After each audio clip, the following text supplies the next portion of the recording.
Hello there and welcome to Concept Hunter. My name is KOKOStern. I shall be your host, and today we have a lovely game called Enough Plumbers 2, which actually continues what we saw last week, where we had a lot of pixels on the screen. I guess it was confetti that you control at the same time. Enough Plumbers 2 pretty much takes the same mechanic of controlling a lot of things at the same time, but applies it, instead of just going around the screen, applies it to an actual platformer with all kinds of powers. Now we have plumbers. Mario jokes, right? Okay, fine, whatever. But they're taking the Mario theme. It doesn't really matter. It's fine. They're doing it in good taste because it's kind of funny to have a lot of plumbers. So let's get started by clicking new games every Thursday, not Doppler. And let's, come on, load up, damn it. So we're just gonna immediately start playing. This is Enough Plumbers 2, which I've played the first one a long time ago. It was lovely. It's pretty much more of the same. I don't think there's too much innovation in it, but it's more of the same, and it's welcome because it's really, really great. So let's start. Let's play. And I've actually completed this, almost completed it on a different computer. That's why I don't have all the... I apologize for not having the game mostly completed, but I have played a ton of it, I promise. And let's just start with the tutorial levels, which are the initial levels, to understand how the game works. So we have Goombas moving around, or whatever creatures you want to call them, and then do it in a cloud explaining stuff to us. Familiar? Okay. Moved and jump with the arrow keys. Collect coins to create clones. It's pretty much all your controls in this game.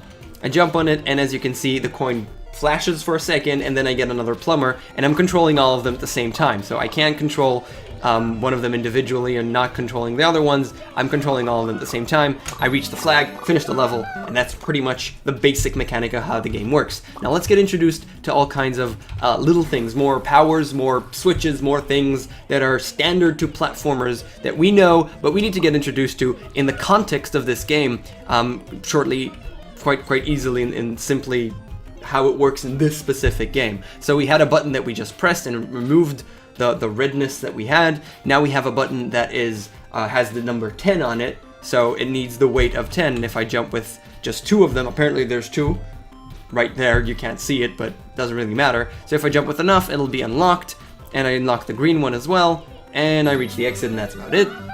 So that's a neat little mechanic that works with the main mechanic of the game, which is absolutely lovely. You take the basic stuff you see in platformers and you apply them to your very specific, unique mechanic. Great job. And now level 3.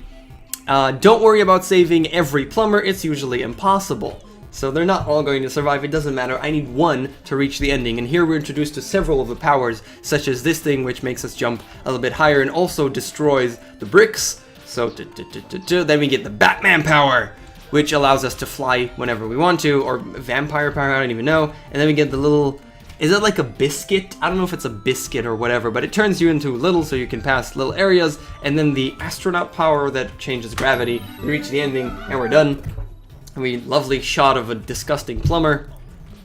It's like horrible. This one I just did, so it's 4. I love the fact, I actually really like this. I like the layout of how it's built, where I love the fact that you move around instead of pick a level.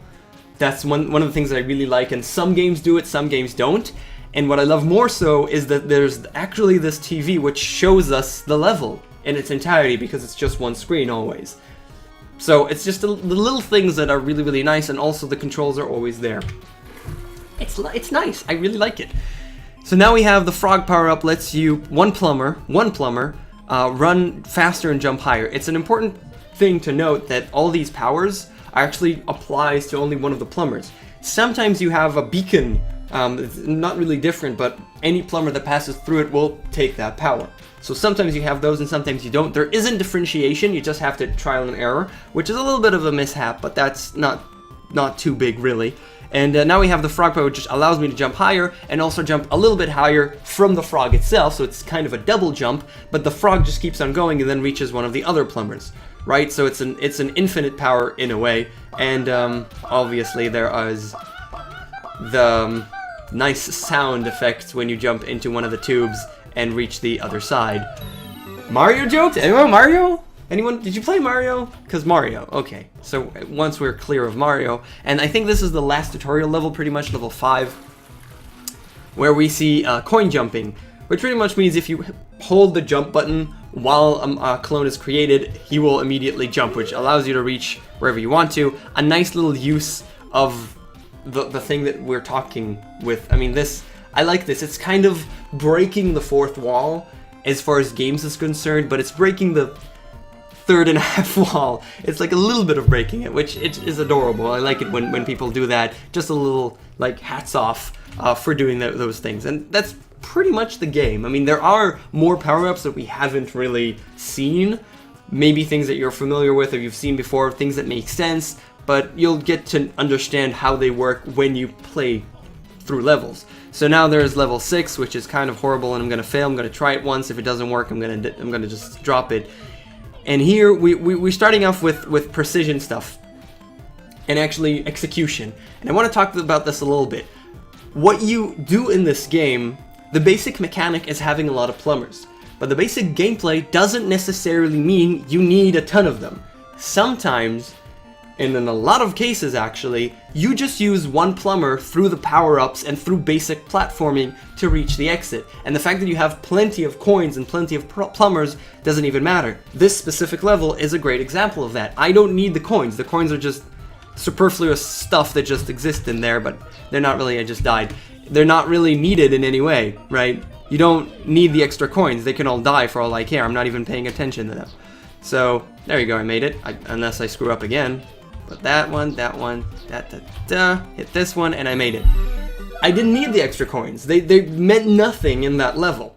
And that's not a bad thing. That's not an inherently bad thing, because the game does stand on its own with all the different power-ups as a platformer. But you want to balance it, and you want to mostly have the cool mechanic, because that's the thing that makes the game unique. So as long as you don't do it too often, and they don't, I have played most of the levels, even though it doesn't say so. I have played most of the levels, and in most of them, you need the lots of having a lot of plumbers, having a lot of coins and stuff like that. Such example is the ghost power-up, which just keeps you floating up, but you can definitely die to any of the hazards. Now what I have to do here is, it's kind of slow, I have to go here in order to release the green one, and also I have to go to the other side.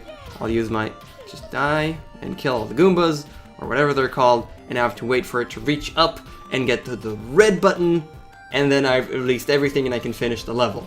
So this is a little bit of a nice addition. It's not a very difficult level, but it's nice and explains, and you can see how how it works actually, with having a lot of plumbers.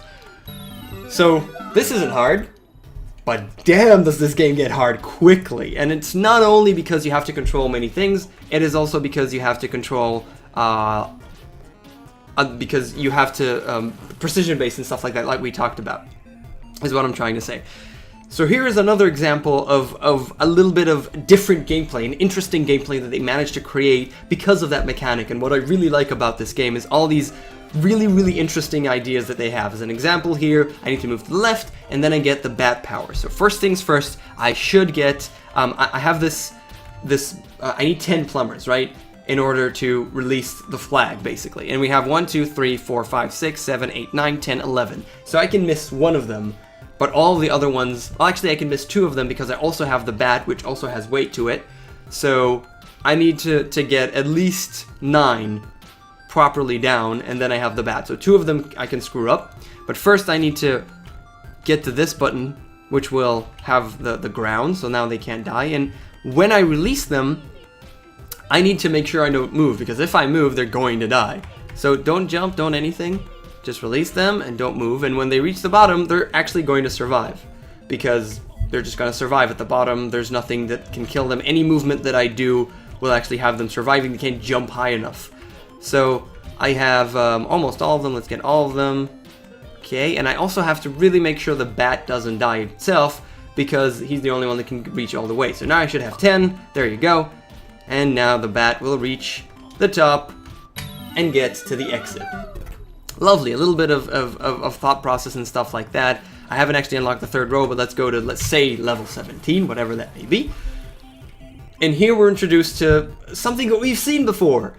Everything is dark, and you have areas, specific areas of, oh, even the coins, which is pretty cool. And you have a specific area with a sun, which is actually a power-up that you can collect. And now I want to get to the right side. There's coins, so I guess I have to press up button until I reach the end.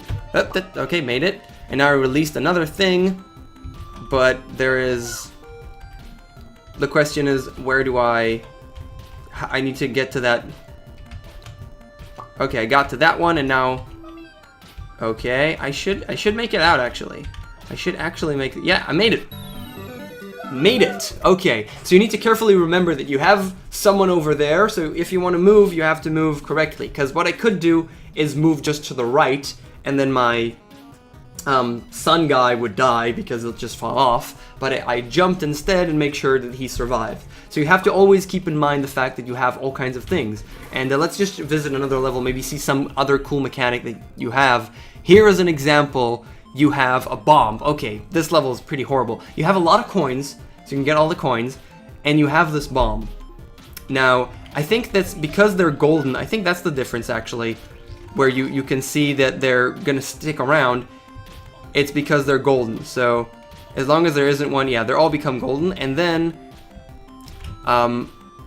you actually become a bomb. So the bomb one will, guess what, explode, and then you just need to do this properly. So let's make sure I'll get up, and now boom, and then we need to do this one more time, or a couple more times, no, just one more time, and hopefully, which is the scary part, have enough. So the question is, do I have 10, because I need to unlock this thing. Do I have 10? Yes, with the help of the bats I have 10 and I can finish the level.